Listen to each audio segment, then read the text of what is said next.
Magandang araw sa inyo mga idol ko.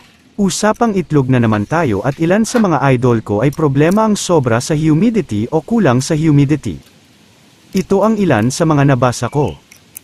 Mga idol, tanong lang ako kung kulang sa humidity, ano dapat gawin? Pwede ba magdagdag ng butas ng incubator? Ano po magandang gawin?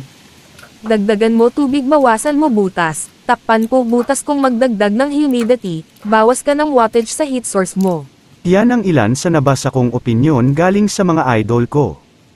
Ano nga ba ang dapat gawin sa ganitong problema? Tara, let's go!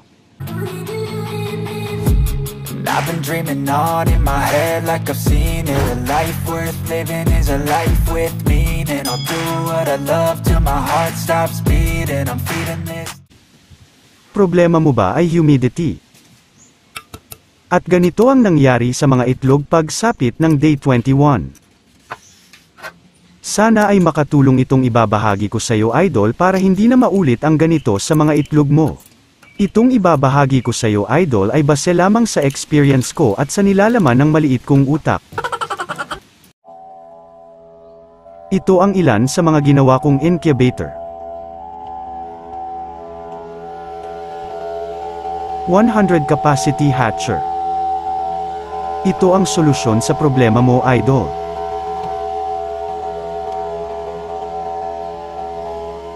Importante ang tubig pagsapit ng day 18 to day 21 para mapataas ang humidity nito at hindi ma-dry o matuyo agad ang itlog habang ang sisiw ay nagbabasag ng shell. At itong hatcher ko ay may 7 butas. Isa dito sa taas, sa gitna at bandang baba. Ganun din dito sa kabilang side ay may 3 butas.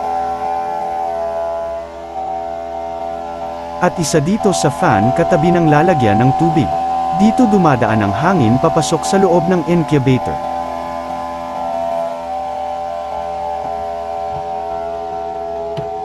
At bawat tray katapat ang mga butas magkabila ang gilid.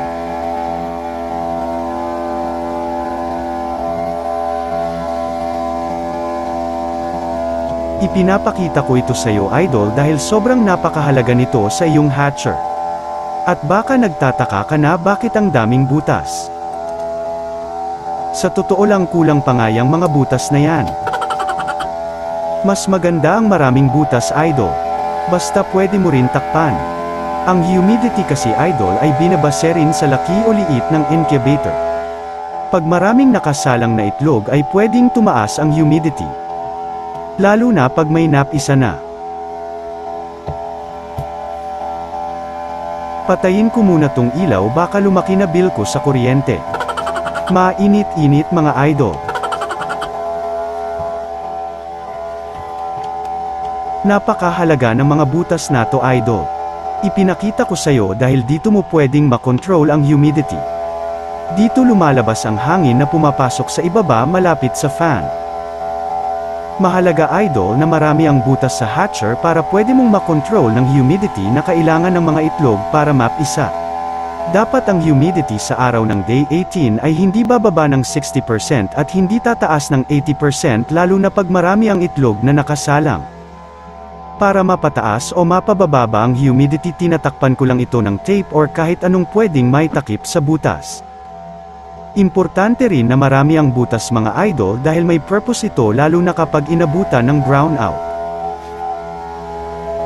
Hindi mamamatay ang mga sisiw sa loob dahil marami ang ventilation na pwedeng makahinga ang mga sisiw at hindi masupoke.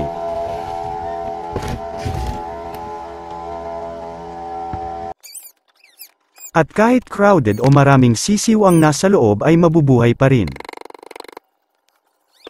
At higit sa lahat mahalaga ang humidity na 60% to 70% at ang init ay 36.5 to 37.5 degrees Celsius para hindi ma-dry o malunod ang mga sisiw na nasa loob ng shell habang sila ay nagbabasag.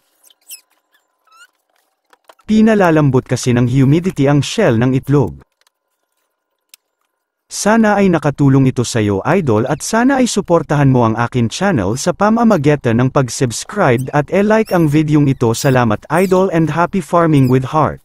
Time staying strong, need to move on to be what I want. I'll keep dreaming on. Time staying strong, need to move on to be what I want.